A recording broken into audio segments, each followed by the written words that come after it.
I'm Rob Licuria, Senior Editor at Gold Derby, here with Terence Blanchard, composer on the HBO drama Perry Mason. Terence, you've said that working on Perry Mason is the project you've had the most fun working on in a long time. Why is that?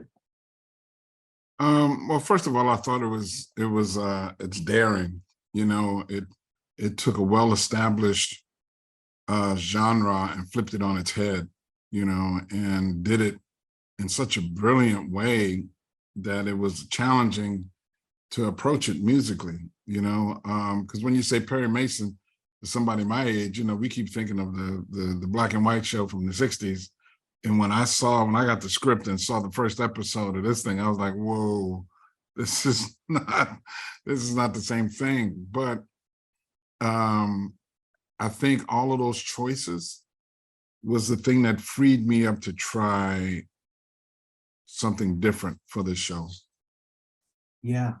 And having Jack Amiel and Michael Begler come in as showrunners on season 2, the season is lighter, it's less neo-noir look and feel. And so you had to then introduce some new elements, building on what you had already done for the beautiful season 1. So how did all of that inform what direction you're going to go in for season 2? Well, actually, some of it I kind of streamlined it a bit, if you will. I can't remember all of the elements, but there were some elements that I felt like we didn't really need for this season. It almost seemed like the first season, dealt with almost like magical realism in a sense, and the second season is something a little different. And I just kind of went with the flow. That's the cool thing about both seasons for me, though. I've been saying it. Everything's on the screen for a composer. There's not anything that I have to enhance or play up. For me, it was just really about being with the performances. And Matthew he's an amazing actor. And everybody, the entire cast, it's just been phenomenal. So for me, it's really just been about following those performances and trying to be with them, not trying to overtake it, but just to be right with them wherever their emotions go in the scene. Yeah, that I can imagine that would be so rewarding, especially when you get performances like these. Matthew is so phenomenal in this show, as is so many of the other actors, Chris Chalk and Juliet Rylance and so forth. Yes. Mm-hmm. Were there any moments when you're scoring season 2 where you were like taken aback or surprised by what you were being given on screen? Every episode, man. Yeah, I'm sitting there thinking like, well, yeah, that happened every week. You know what I mean? Because I wasn't getting scripts, so I didn't know where the story was going. And I would, and each week, man, getting a new reel was like getting a gift. I couldn't wait to open it to see what was going to happen. And for me, I think the challenge was to contain my excitement and get to work, because I enjoyed working on it so much. It's the most unique TV series I've worked on in my career, because it combines a lot of elements. I mean, it's a period piece that's not necessarily period. There's a lot of things in it that are forward looking. I mean, to have Chris Chalk be an African American, to have Della be, gay, I don't see that happening in the original series in the 60s, So just by the mere fact, and not only is Della gay, but man, you saw what happened. She had the young girl and then she kind of left the young girl for the other woman. And oh man, it was really interesting. But that to me, those elements were the things that said, okay, this music can't sound period. It can have elements of the period, but it's not supposed, it shouldn't sound that way. It should sound current. It should sound like, almost as if George Jesson came down in the middle of this thing and said, we're going to write some music for the future of this show. That's the kind of way I was thinking of it when creating the sound for the show. Yeah, you've got these notes of period, but you're so right. It's so contemporary to me. Like, here's an example. In episode 1, which is called Chapter 9, there's a scene where Perry wakes to the sound of water coming from the kitchen. Yeah. He pulls a gun. He finds an apparition in the dark. Right. This gorgeous use of subtle horn, I think, and strung out and curdled almost with that beautiful rolling piano, soft jazz lounge vibe. It just really works for me. Talk me through that kind of choice. Well, to me, that harkened back to the first season, obviously, and I remember when I was thinking about it, there's something about Matthew's performance of Perry that just brings all of those elements together. If you watch his performances, man, he's a master at facial expressions. He can take you through that scene without any words, and you know exactly emotionally what he's feeling, So to me, the music had to be the subconscious of that moment. It had to be the inner workings of what was going through his mind. All of a sudden she turns around and he sees her, and this is the woman who's been haunting him, since the end of season 1. Well, we get to learn that later on in other episodes. But to me, it was really about that thing, that murmur, that Perry Mason sound. When I talked to Tim Van Patten when we did the first season, the first thing he said was, whenever I would write it, there was a couple of cues that I'd written that really didn't work. And he said to me, well, they just don't feel like they're in Perry's world like the other music. And that was something that really set the tone for me for the rest of the season, and that's where that comes from. It's like, okay, this is Perry's world. And in his world, the trumpet can have that murmur. That won't work on everybody's show like that. It won't. I've worked on some other shows, and it's funny because, some people may have asked me to play on them and I go, okay, fine. And I'll do it, but it won't be that. I don't think anything will be that ever. Yeah, agreed. Another thing I loved about season 2, especially, was the running theme about the haves and the have-nots in 1933 Los Angeles. The upper crust live in a certain way. The Black community are not as advantaged as the upper crust, but they still present themselves with style and flair with what they have. And then Hoovervilles, they're a little bit more destitute. Did that have much of a role in what you're seeing on screen in terms of how you're going to separate out different cues and melodies in the score? In a subtle way, in a subtle way. I didn't want that. In a weird way, I didn't want those elements to be drastic because I wanted everybody to be human.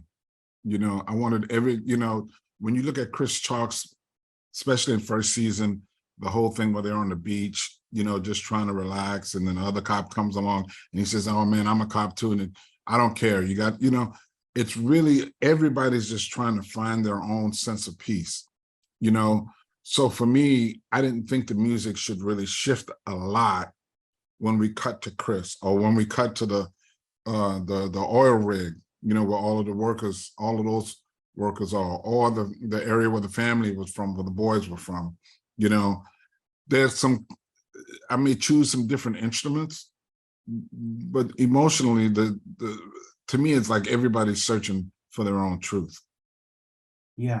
If that makes sense. It does. It does. Because I kept thinking, sonically, okay, I think this is the best way to explain it.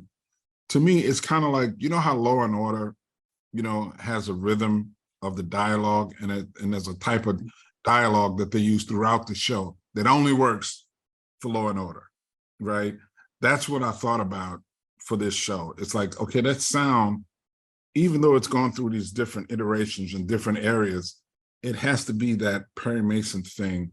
So we know, I want people to like be flipping through the channels and go, oh, that's Perry Mason.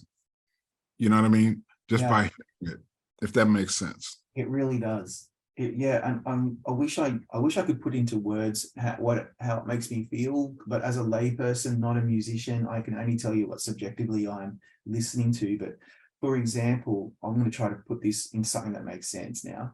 Um, these gentle rhythmic loops of strings and horns that you use and percussion, which is common in that kind of soft jazz vibe, Mhm. I found them to be oddly comforting.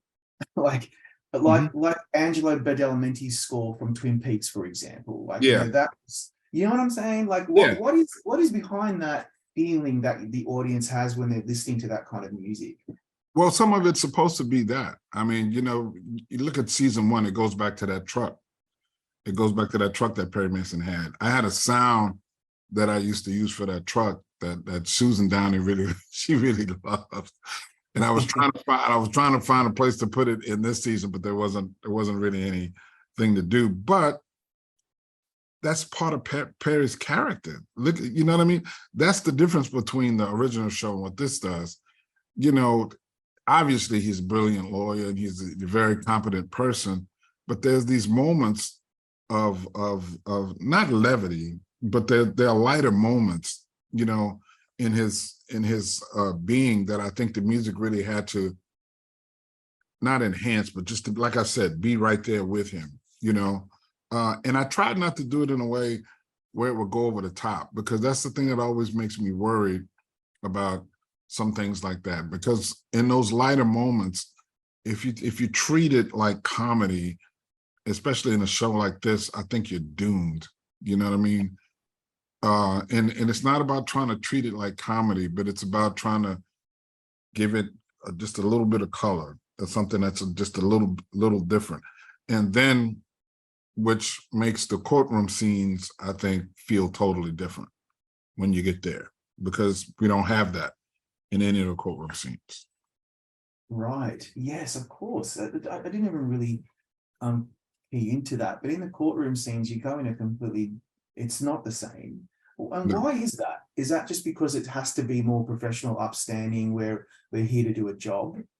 Well, that's Perry's wheelhouse. That's where he turns into Perry Mason, and the whole first season was him getting to that point, you know what I mean? Yeah. Trying to get to that point where all of a sudden he becomes this lawyer. Now we're in season two, and now he's starting to solidify that thing about being this brilliant lawyer. So for me, whenever we're in the courtroom, that had to be serious business, when we were there, because the thing that I loved about what happened in season two is the woman from the first season was still haunting him in such a way that he felt pressure, man, to represent these two boys, and that was something that was really, really on his mind the entire time. And I think whenever we get to the courtroom, there has to be that seriousness, and also, which I didn't have to play up because Matthew did a great job, but a hint of desperation, of like, well, I'm responsible for this, and I have to make sure this is going to be right, because I can't have happen what happened the last time, even though the woman was, but she killed herself. So That's right. yeah, And that's haunting him. And also, yeah, you're right. If you had just kept the same cues and themes, the stakes wouldn't have been higher, and the no, stakes are higher. That's yeah, such a good point. See how music does these things that we don't even realize, but of course they're in here. yeah. It's a huge achievement for you to be able to do that, Terence. No, What thank are you your for saying thoughts that. But on? here's the thing though, you're not supposed to notice it. No, No, you're not supposed to notice it. I mean, it's supposed to be a thing. It's supposed to be almost like wallpaper, dude. You know what I mean? It's like, like one of the things that I find interesting is like the sets. If you watch the show, one of the things I find interesting is the colors of of the different sets. You yeah, notice how his office has a very dark kind of hue to it, right? So does the courtroom. All of the serious places have that kind of vibe to it. And then other scenes that there's brighter colors, and it just feels like a different type of atmosphere. But when we're in those offices and in the courtroom, there's a different vibe to it. And those are obvious choices that those guys made. We never talked about it. There's no need to, but I can see that when watching the show. And for me, it's something that gives me like an indication of, okay, there's something I need to pay attention to when creating the music for the show. So when you're working with Jack and Michael as showrunners, obviously Susan Downey and Amanda Burrell as executive producers and all the other team on that level, do they give you pretty much freedom to go where you want to go, or do you have to listen to their notes and take on their feedback? No, they have ideas about what they think the music should be, but here's the cool part about the second season. They tinted with most of my music, so that was a clear indication of what it was they were looking for, which was really cool for me. Didn't bother me at all. And if there were some instances, I think there was maybe one, but I can't remember where it is, where I probably did something a little different, but for the most part, it was me tailoring the music to those scenes, and that's the thing, that's the beauty of, I think, the beauty of this show, because if you notice, even though those themes come back, none of them really come back the same way ever, and we never end the show the same way. Each closing credits is something unique until that episode. Yeah, I call it an opening theme, but the main title theme is so beautiful, and it is different every episode. I thought when the first episode's the sandcastles, I thought, oh, this is nice for the whole season. No, they change it up. What did you think about the main title? Because the finale, obviously, I had just watched that prior to the pilot a while ago, and that was the adaptation of the 1960s classic theme, but you've gone into a different direction. Well, I mean, listen, man. It's one of those things you're a little nervous about, because that's an iconic theme, you know what I mean? And you can't come in there and screw that up, you know what I mean? Because people will have your head for that. And I tried to do it justice by modernizing it and showing how a jazz band of a certain type of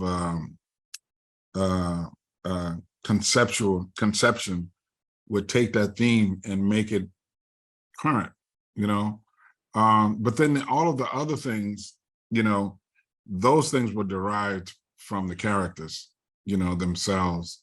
I can't, it's hard for me to remember all of the episodes, but each episode, when it got to the end of the episode, those closing credits were really dictated by what happened mostly in those episodes. So much to unpack. Terence, thank you for your time today. Congratulations on some beautiful work on Perry Mason. Really appreciate it. Man, thank you. It's great talking to you again. I appreciate it.